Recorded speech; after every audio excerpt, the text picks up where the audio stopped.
అందరికీ నమస్కారం. Welcome to MC media. నేను మీ మిథున్ చక్రవర్తి. ఈరోజు టాపిక్ ఏంటంటే ఏలూరు జిల్లా చింతలపూడి నియోజకవర్గం జంగారెడ్డిగూడెం మండలంలో కొంగువారిగూడెంలో ఎర్రకాలువ జలాశయం కరాటం ఎర్రకాలువ జలాశయం అనే ఒక పెద్ద ప్రాజెక్ట్ ఉంది. ఆ ప్రాజెక్ట్లో దాదాపుగా అందరూ కూడా మట్టి తవ్వకాలే జరుగుతున్నాయి, మట్టి దందాయే జరుగుతుంది అని చెప్పేసి అనుకుంటున్నారు. కానీ అంతకు మించిన దందా మీకు ఈరోజు ఈ వీడియో ద్వారా తెలియజేస్తాను.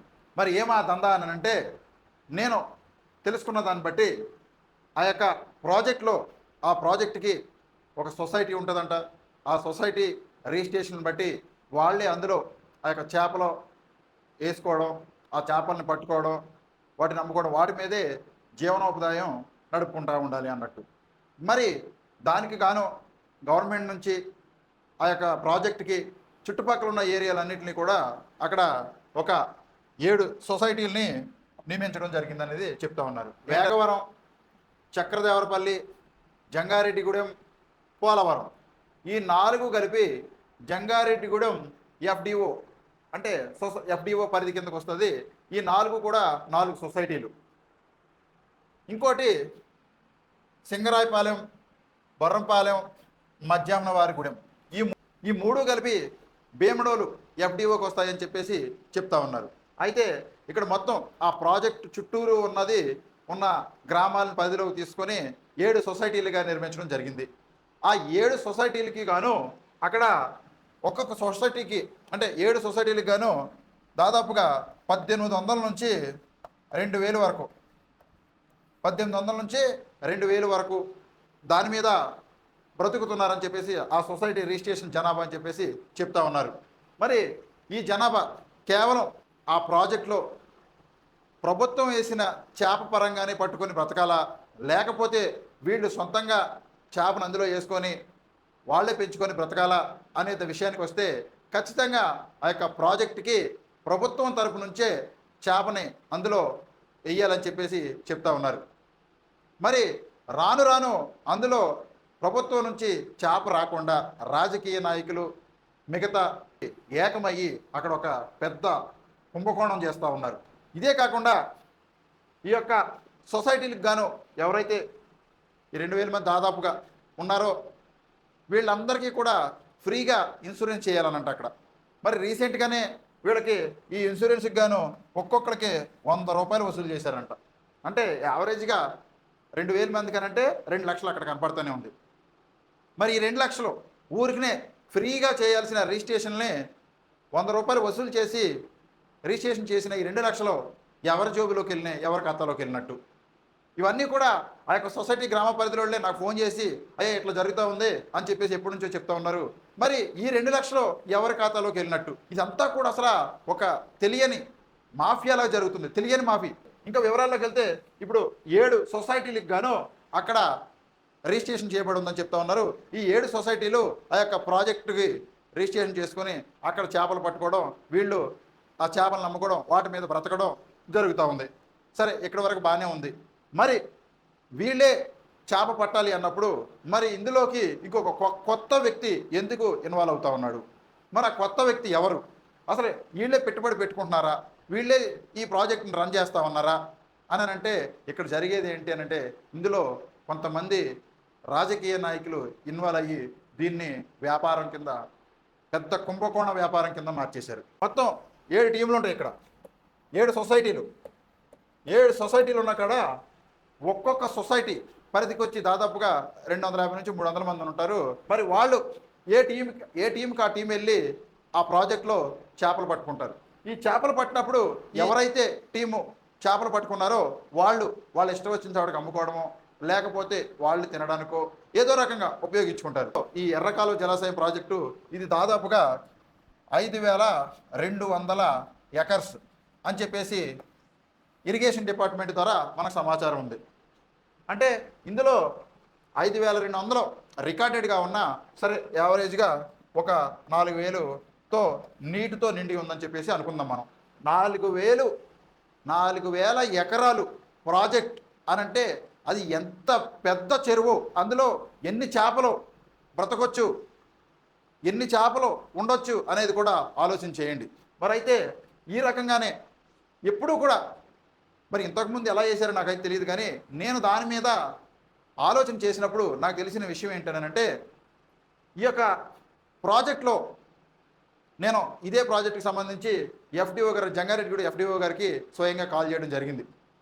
కాల్ చేసి, మేడం ఇందులో ఓన్లీ చేపలే వేసుకోవాలా లేకపోతే రొయ్యలు కూడా వేసుకోవచ్చా అని నేను ఆ మేడం గారిని అడగగా, మేడం గారు కొంత సమయం తీసుకొని నాకు మళ్ళీ కాల్ బ్యాక్ చేసి, సార్ ఇందులో ఎట్టి పరిస్థితుల్లో కూడా మాకున్న రూల్స్ ప్రకారం రొయ్య అనేది అందులో వేయకూడదు, అసలు రొయ్య అనే మాట ఈ ప్రాజెక్ట్ దరిదాపులు కూడా రాకూడదు అని మాకు ఇచ్చిన ఇన్స్ట్రక్షన్స్లో పర్టికులర్గా మెన్షన్ చేసి ఉంది అని చెప్పారు. మరి ఎందుకని రొయ్య వేయకూడదు, అది కూడా చేపేగా అని అంటే, ఆ రొయ్య దానికి ఉన్న స్వతహా ఉన్న ముళ్ళు స్వభావంతో మిగతా చేపలన్నింటినీ కూడా పొడిచి చంపేస్తుందంట. ఆ పొడిచి చంపేయడం వల్ల ఎంత పెద్ద చేప అయినా సరే అందులో అన్నీ కూడా చనిపోతున్నాయి అని చెప్పేసి చెప్తా ఉన్నారు. మరి అదే తీరి నాకు ఆ చుట్టుపక్కల గ్రామాలు వాళ్ళు ఫోన్ చేసి, ఇందులో మేము చేపలు పట్టుకుందామంటే చేపలన్నింటినీ కూడా చనిపోయి ఉంటున్నాయి, ఇందులో రొయ్య వేసేస్తున్నారు, పర్టికులర్గా మిగతా చేపలన్నింటినీ కూడా తీసేసి కేవలం ఇందులో రొయ్యలు మాత్రమే పెంచుతున్నారు ఇందులో అని చేసి చెప్తా ఉన్నారు. మరి అసలు పర్మిషన్ లేని రొయ్యలు పెంపకం అందులో ఎవరు జరుపుతూ ఉన్నారు, ఆ పెంపకానికి ఎవరు పర్మిషన్లు ఇస్తూ ఉన్నారు, ఆ పెంచేటప్పుడు ఎవరు కూడా దానికి అడ్డుపడడం లేదా? అంత రొయ్య పెంచిన దాదాపుగా 4000 ఎకరాల్లో రొయ్య పెంచడం అని అంటే మామూలు విషయం కాదు. అది మహావృక్షం కింద ఆలోచన చేయాలి. ఎన్ని వేల టన్నుల రొయ్యల ఉత్పత్తి అవుతాయి అనేది కూడా ఆలోచన చేయాలి. మరి ఆ కారణంలోనే నేను ఆ ఏరియాకి వెళ్ళి పర్టికులర్గా అందరినీ తెలుసుకున్న దాన్ని బట్టి మీకు ఈరోజు వివరిస్తాను. నేను ఈ 7 టీంలు 7 సొసైటీలకు గాను ఒక్కొక్క సొసైటీ నుంచి దాదాపుగా ఒక సొసైటీ వచ్చంట రోజుకి 3 టన్నులకు అంటే 1000 కేజీలు, టన్ను వచ్చి 1000 కేజీలు, ఒక్కొక్క సొసైటీ తరపున రోజుకి 3000 కేజీలు పడతాయని చెప్పేసి చెప్తా ఉన్నారు. ఈ 3000 కేజీలు ఇంటూ 7 సొసైటీలు అంటే 7 టీములు, 7 టీములకి గాను రోజుకి వచ్చి 21,000 కేజీలు, 21,000 కేజీలు ఒక్క రోజుకి గాను రొయ్య ఆ ప్రాజెక్ట్ నుంచి ఉత్పత్తి చేస్తూ ఉన్నారు. క్లియర్గా అర్థమవుతుంది కదా? 21,000 కేజీ రొయ్యలు అక్కడ నుంచి ఉత్పత్తి చేస్తూ ఉన్నారు. అంటే మిగతా చేప అన్నీ కూడా చచ్చిపోతేనే కానీ ఈ రొయ్య బతకగలదు అందులో. మరి ఇది పర్టికులర్గా గవర్నమెంట్ రూల్కి విరుద్ధం. మరి అయినా సరే రొయ్య ఏ విధంగా పెంచుతూ ఉన్నారు? అయితే 21,000కి గాను వాళ్ళకి సొసైటీలకి ఎవరైతే కాంట్రాక్టర్ ఉన్నారో ఆ కాంట్రాక్టరు అందులో 21,000కి గాను ఈ సొసైటీ వాళ్ళకి కేజీకి 200 చొప్పున వాళ్ళకి ఇవ్వడం జరుగుతూ ఉంది. అంటే 21 కేజీకి దాదాపుగా ఈ ఉత్పత్తి 2 నెలలు నిక్కర్చిగా జరుగుతుందంట, రోజు జరుగుతుందంట.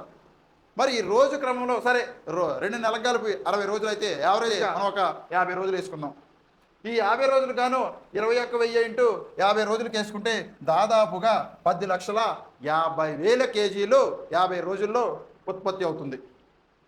10,50,000 కేజీలు రొయ్య ఈ యొక్క ప్రాజెక్ట్ నుంచి ఉత్పత్తి అవుతూ ఉన్నది. మరి ఈ 10 లక్షల యావరేజ్గా పోనీ 50,000 తీసేసి 10 లక్షల యావరేజ్గా వేసుకొని ఇంటూ సొసైటీ వాళ్ళకైతే, ఎందుకంటే వాళ్ళే పట్టాలి కాబట్టి వాళ్ళదే రిజిస్ట్రేషన్ ఉంది కాబట్టి వాళ్ళందరినీ కూడా సిండికేట్ చేసి ఈ 7గురిని కూడా సిండికేట్ చేసి వాళ్ళకి తలా అంతాన్ని ఇచ్చి వాళ్ళందరినీ ఒక తాటి మీద కూర్చోబెట్టి ఏం చేస్తూ ఉన్నాడంటే, ముందు నడిపించేది వాళ్ళనే, వెనక ఒక కాంట్రాక్ట్ నడిపిస్తూ ఉన్నాడు. మరి వాళ్ళకి ఈ సిండికేట్ నడిపించి ఆ యొక్క సమాచారాన్ని బయటికి వెళ్ళనీయకుండా మేమే చేస్తామని చెప్పేసి దాచిపెట్టినందుకు వాళ్ళకి తలా ఎంతని ఇవ్వడం, ఒక్కొక్క సొసైటీకి వచ్చి ₹1,00,000 అలా ఇవ్వడం, ఇలా ఇచ్చి ఆ సొసైటీలను అన్నింటిని కూడా సిండికేట్ పెట్టి మేనేజ్ చేసి అట్లా కామ్గా ఉంచడం వలన వాళ్ళకి కొంత సొమ్ము ఇచ్చి ఇక క్లియర్ చేసేయడం. కానీ ఎట్టి పరిస్థితుల్లో ఆ సొసైటీ వాళ్ళే పట్టాలి కాబట్టి ఆ సొసైటీ వాళ్ళే ఆ ప్రాజెక్టులో ఆ రొయ్యనంతా పట్టించినందుకు కాను రోజుకి చెప్పాను కదా, రోజుకి వచ్చి ఒక్కొక్క సొసైటీ వచ్చి 3,000 కేజీల వరకు యావరేజ్గా పడతారని చెప్తా ఉన్నారు. మరి 3,000 కేజీలకు కాను వాళ్ళకి కేజీకి వచ్చి 200 చొప్పున కాంట్రాక్టరు వాళ్ళకి ఇచ్చేయడం జరుగుతుంది.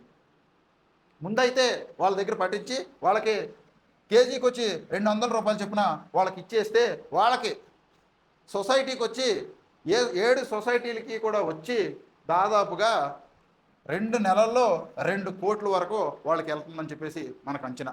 ఇప్పుడు సరే సొసైటీ వాళ్ళ పేరుని రిజిస్ట్రేషన్ అయ్యి ఉంది, వాళ్ళ దాని సంరక్షణ చూసుకుంటా ఉన్నారు, దానికి కావాల్సిన డీడీ ఫార్మాలిటీలు కానీ లేకపోతే ఇవన్నీ కూడా వాళ్ళు చూసుకుంటున్నారు కాబట్టి వాళ్ళకే చెందుతుంది కాబట్టి సరే వాళ్ళు దాని మీద బ్రతుకుతున్నారు కాబట్టి సంవత్సరం అంతా కూడా వాళ్ళు తీసుకున్న అందులో పెద్ద ఆశ్చర్యపోవాల్సిన అవసరం లేదు. కానీ రొయ్య అనేది అందులో ఉండకూడదు అనేది ఒకటి ముఖ్యమైన విషయం. కానీ ఆ రొయ్యే పెంచుతున్నారు ఈ యొక్క ప్రాజెక్టులో.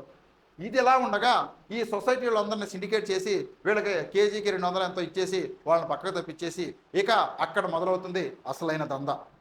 మరి ఆ దందా ఏంటనంటే అక్కడి నుంచి మొదలుకొని కాంట్రాక్టర్, ఇప్పుడు ప్రస్తుత కాంట్రాక్టర్ వచ్చి తోట ప్రసాద్ గారంట.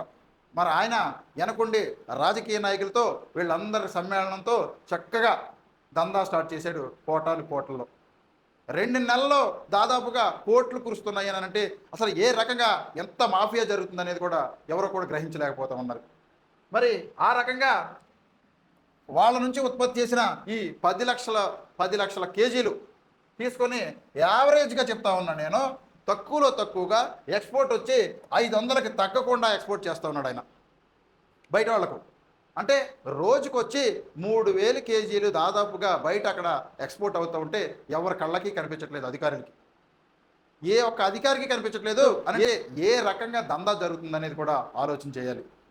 మరి ఇదంతా కూడా సొమ్ము ప్రభుత్వానికి ఈ యొక్క ఎవరైతే ఆ ప్రాజెక్టు మీద బ్రతుకుతున్నారో వాళ్ళకి వెళ్ళకోకుండా మధ్యలో దందాదారులు ఎక్కువైపోయారు. అంటే చూపించా మీకు 10 లక్షలకు గాను యావరేజ్గా 500లకు పంపించుకుంటే ఎక్స్పోర్ట్ చేస్తూ ఉంటాయి బయటకు, మొత్తం కూడా ఎక్స్పోర్టే. మీకు ఎక్కడ కూడా ఎందుకు కనిపించట్లేదు అంటే దేవులపల్లిలో లేకపోతే చుట్టుపక్కల ఏరియాలో మహా అయితే కేజీ 2 కేజీలు అమ్ముతున్నారు, అంతకు మించి ఏమీ కనిపించదు. మిగతాదంతా కూడా నైటే ఎక్స్పోర్ట్ అయిపోతుంది మొత్తం కూడా. ఈ ఎక్స్పోర్ట్ అవడం వల్ల వీళ్ళకి దాదాపుగా ఇతనికి ఈ 10 లక్షలకు గాను యావరేజ్గా 500కు అమ్ముకుంటే ఇతనికి 5 కోట్లు 2 నెలల్లోనే కేవలం ఇన్కమ్ కనపడతా ఉంది. మరి సరే వాళ్ళకి ఇచ్చిన 2 కోట్లు తీసేగా ఇంకొక పెట్టుబడి ఒక అందులో రొయ్యి సీడేసినందుకు గాను పెట్టుబడికి ఒక 50 లక్షలు పోయినా అతనికి సగంలో సగం దాదాపుగా 2.5 అంటే 2 కోట్లున్నర అతనికి నికర ఆదాయం. ఏ టెన్షన్ లేకుండా, ఏ బాధ లేకుండా, ఏ భయము లేకుండా గవర్నమెంట్ స్థలంలో ఏర్పడిన ఈ యొక్క ప్రాజెక్టులో కోట్లకు దండుకుంటా ఉన్నారు. మరి ఇన్ని కోట్లు దందా జరుగుతూ ఉంటే ప్రభుత్వానికి వ్యతిరేకంగా రూల్స్కి విరుద్ధంగా ఇంత దందా జరుగుతుంటే మరి ప్రభుత్వ అధికారులు ఈ యొక్క డివిజన్ల యొక్క ఎఫ్డిఓ గారు ఏం చేస్తూ ఉన్నారు, వీటన్నిటిపై ఉండే ఏడీ గారు ఏం చేస్తూ ఉన్నారు, మరి వీళ్ళకి పైన ఉండే జేసీ గారు ఏం చేస్తూ ఉన్నారు, వీళ్ళకి పైన ఉండే కలెక్టర్ గారు వీళ్ళందరూ కూడా చూస్తూ ఊరుకుంటున్నారా, లేకపోతే వీళ్ళ ముడుపులు వీళ్ళకి వెళ్తాయి అని చెప్పేసి కాముగా ఉంటా ఉన్నారా? ఈ రొయ్య పెంపకం వలన రొయ్యలు అనేది పెంచాలి అంటే ఖచ్చితంగా పర్టికులర్ ప్రైవేటు చెరువుల్లోనే పర్మిషన్ తీసుకొని చేసే పరిస్థితి ఉంది. కానీ దీన్ని ఒక గవర్నమెంట్ ఇరిగేషన్కి సంబంధించిన ప్రాజెక్టులో ఈ రకమైన రొయ్యని పర్టికులర్గా ఏసీ పెంచుతున్నారు అని అంటే ఇది ఎవరికి తెలియకుండా జరుగుతుందా? ఇన్ని రోజులు కూడా ఇన్ని లక్షల టన్నులు, ఇన్ని వేల టన్నులు, లక్షల టన్నులు ఈ యొక్క ప్రాజెక్ట్ నుంచి రొయ్య ఉత్పత్తి అవుతూ ఉంటే ఎవరికి కూడా ఎందుకు కనిపించట్లేదు? మరి దీనిపైన ఖచ్చితంగా సమగ్రమైన విచారణ. ఇది రేపు 25వ తారీఖు నుంచి ఒక 10 రోజుల్లోపు ఆ రొయ్య అంతా కూడా ఆ ప్రాజెక్ట్ నుంచి పట్టి ఎక్స్పోర్ట్ చేయడం జరుగుతుందని చెప్పేసి చెప్తా ఉన్నారు. నేను ఖచ్చితంగా ఏ రోజైతే ఎక్స్పోర్ట్ జరుగుతుందో ఆ రోజు ఎంసీ మీడియా అక్కడికి వెళ్ళి లైవ్ చూపించడం జరుగుతుంది. పరిస్థితులను బట్టి కాసిన వీడియో మీద సమగ్రమైన విచారణ జరిపి అందులో జరుగుతుంది కాబట్టి దాన్ని ఎదుర్కొని ఆ రొయ్య పెంపకాన్ని ఆపి ఆ యొక్క ప్రాజెక్టు సంరక్షణను కాపాడే దమ్ము అధికారులు పొందా లేదనేది కూడా మీరు ఒకసారి ప్రశ్నించుకోండి. ఇలా కానీ చేయకపోతే ప్రాజెక్టు మనుగడ కానీ, ఆ ప్రాజెక్టులో బతికే చేప మనుగడ కానీ, వాటి మీద బతికే జనాలు కానీ మనుగడ లేకుండా పోతుందని చెప్పేసి మీ అందరికీ కూడా సవినయంగా మనవి చేసుకుంటూ సెలవు తీసుకుంటా ఉన్నాను.